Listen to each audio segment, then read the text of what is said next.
What's going on, everybody? It's Glenn for the latest news. And if you're new here, make sure you like, share, comment, subscribe. We're gonna start off with AEW, and I wanted to say shout out to Whoop That Trick Williams for winning the world title over there on NXT. Real quick, we're going to just get into AEW this past Wednesday. Is Tony Khan getting desperate, and why Strickland did not get a proper uh intro for his world championship win? Like they they pretty much overshadowed that. Like Sir Strickland didn't get a proper title, congratulation on Dynamite. It started off with the Young Bucks entering an arena, and then they started off with Trent and Orange Cassidy and that whole incident. And then Strickland had a match with a pretty much a nobody, and he didn't really get the recognition he deserved as champion that night on Dynamite. So now I'm hearing that he's supposed to get it on Collision, which nobody really watched Collision like that. Nobody watches Collision. It's I don't know how to feel about this. But overall, AEW, they at least they got like a little storyline going with Tony Khan and the Young Bucks and Jack Perry. They attacked Tony Khan at the end of the match. I mean, excuse me, at the end of the night, they had attacked on Tony Khan. Supposedly Tony Khan is wasn't supposed to be active, not competitive, but he wasn't supposed to take no acts in the ring, or the case may be. But I guess Tony Khan is getting desperate in some sort of way, and now he's taking attacks and stuff like that on from the Young Bucks and Jack Perry. So now we got a story here. Um, I don't know where it's gonna lead to, but as far as besides that, it's just really nothing really to follow up on. It's just a bunch of mediocre matches still. They didn't get Swerve Strickland a proper title promo or nothing like that. It was just I don't know how to feel about AEW. He had a match with Kyle Fletcher, and I had heard he haven't won matches since forever. Like, and for Swerve Strickland to have a match with him is just like, I feel like he shouldn't even have had a match that night. That night should have just been him cutting a promo about him winning the championship and how far he's gonna go with it. So I don't know how to feel about Dynamite this week, but like I said, overall, they got this whole Tony Khan and Jack Perry and Young Bucks thing going. So we gotta wait and see how they go along with this. But overall, like, bunch of mediocre matches and bunch of matches that we don't know much about, and who is who is just it's just crazy, man. But shout out to Swerve Strickland again for winning that world title, the AEW world title, the first black athlete to win that title over there in AEW. So shout out to Swerve Strickland. We're gonna jump into SmackDown, the draft night this week, and that shit was ass. Excuse my French, but it was ass. Like, it's like it was the same. Like, pretty much nobody really moved anywhere. I mean, besides Nia Jax, she's moved to SmackDown, and Braun Breaker moves to Raw, which that didn't make any sense because what was the whole point of them signing that contract that day on SmackDown for Braun Breaker? So I don't know where they going with that. They got Braun Breaker looking like a Goldberg type of wrestler right now. As far as his, I don't know where they going with Braun Breaker, but I know he had a squash match with Cedric Alexander, like literally 5 seconds, and it was just, crazy. But overall, the draft was trash. Like, most superstars didn't even go anywhere. Like, they stayed pretty much where they was. The champions was safe. The champions didn't move. So Cody stays on SmackDown. Sami Zayn stays on Raw, and etc. etc.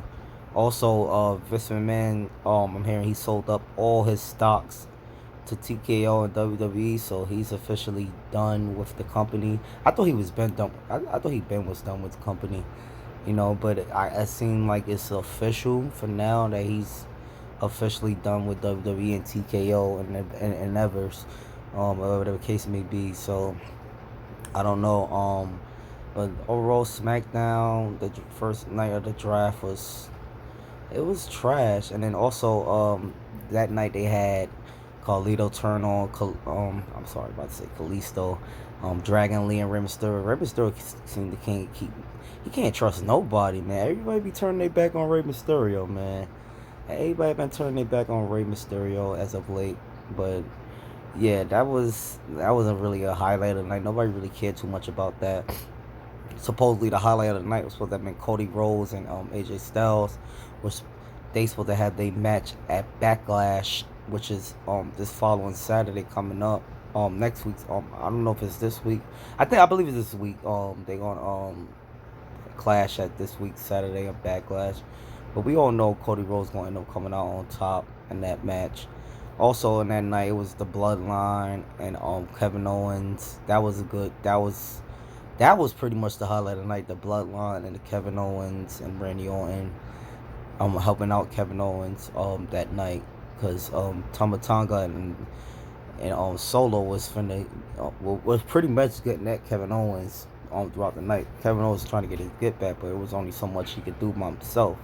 So he had an ally in Randy Orton later in that night to help him out. So possibly we'll see a tag team match, maybe at Backlash between Randy Orton, Kevin Owens, and the Bloodline, which is in Solo and Tamataga. But yeah, and I'm also in like I said, I know Jacob Fatu is definitely making his way. Oh, he definitely already signed to WWE. So I'm hearing he's supposed to appear in a week, and Backlash is pretty much in another week. So I feel like they're gonna have him appeared at Backlash. I know Jay Uso got a match with Damian Priest for that world title. It's not too certain if he's going to interfere in that match or uh, interfere in the match with if they have the match between Kevin Owens, Randy, and the Bloodline, Solo and Tama, which it seemed like that's where they aiming at for Backlash.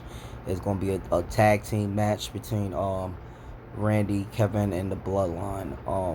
And then possibly Jacob Fatu can enter in that match or whatever the case may be. But definitely he's definitely on his way. He definitely already signed with the company, so it's gonna be, yeah. And also I mentioned Carmelo Hayes and Cody had a good match that night. They also drafted Carmelo Hayes as one of their top guys. He was like, I think he was the first pick of SmackDown or whatever. Him and Cody had a okay match. One botch in between the match, but overall it was a good match between Cody Rhodes and Carmelo Hayes. Carmelo Hayes is definitely the future of the company. They really high on him. Um, Also Cameron Grimes, man, damn. Shout out to Cameron Grimes, man. He was definitely emotional for losing his job with WWE. Um, Cameron Grimes is gonna be okay. He's gonna blossom somewhere else, possibly like a TNA or hell, I could even see him in AEW. I mean, he's going or some type of thing somewhere in the Indies. He could blossom somewhere else and definitely work his way back. Because he definitely had the potential.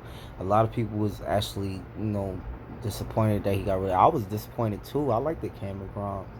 You know what I mean? I feel like he was very talented and had a lot more to offer the company, and he definitely wanted to offer more. He definitely was pushing to keep his job and stuff like that. But creators, told the man a lie.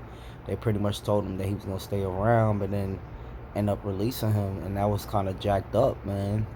It was kind of jacked up, but overall, Cameron Grimes is gonna be fine. He's gonna blossom somewhere else, like how Dolph Ziggler is. He's winning championships in other promotion. Matt Riddle, Mustafa Ali. Them guys is blossoming in other companies right as we speak. So I feel like Cameron Grimes is going to be fine. Hopefully he get back to where he need to soon. Um, like I said, he blossomed somewhere else. WWE definitely gonna be giving him a call, just like they did Swerve. They try to get Swerve Strickland back over there in WWE, but Swerve Strickland said nope. And you look what Swerve Strickland is right now. You know, he making history over there in AEW, first black AEW champion ever. You know, but it's just unfortunate that they didn't give him the proper uh, intro and promo that he deserved after winning that after such a big accomplishment in that company. But yeah, you guys let me know what y'all thought about AEW Dynamite this week, how they did Source Strickland. A lot of people feel some type of way about that, and how y'all feel about SmackDown's draft. I mean, the first night of the draft on SmackDown, like it was just pointless. Nobody really moved anywhere, so I just can't wait to see how they bounce back from this on Monday Night Raw, because nobody really moved anywhere. So yeah, you guys let me know what y'all think about this, man. Like, share, comment, subscribe, and I will be back tomorrow night between Tuesday with a review of Monday Night Raw for the draft night 2. Y'all stay safe.